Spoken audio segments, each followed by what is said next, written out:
User-defined functions are functions that you write, as opposed to functions that are already built into MATLAB. There are actually several kinds of functions that you can write. For now, we're going to focus on just one kind of function, which is the kind of function that calculates and returns one value. So when you write your function, what you write is what's called the function definition, and this is saved in a file that has an extension of .m on it, so it's called an M file. When you create your own function and then you want to use it, using the function works exactly like using a built-in function. You call the function by giving the function name and passing an argument or arguments to it in parentheses. That sends control to the function itself, which uses the arguments to calculate the result, which is then returned. The general form of a function definition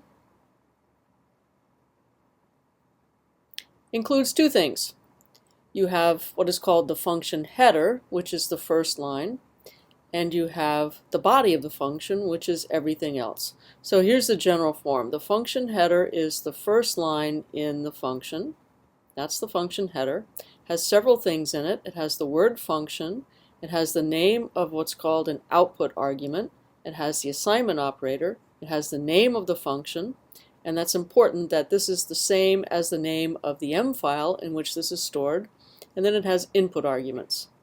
Generally, we then have what's called a block comment that describes what the function actually does. And then we have the statements in the body of the function.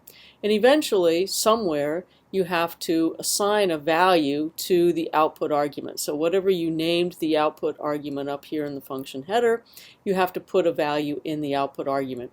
And that is the mechanism by which the function actually returns the value. So whatever value you want to return, you put that in the output argument, generally using an assignment statement.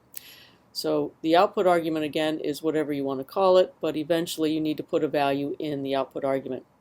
And then we have an end at the end of the function, which is actually strictly not necessary in current versions of MATLAB, but it's a good idea to put an end at the end of every function.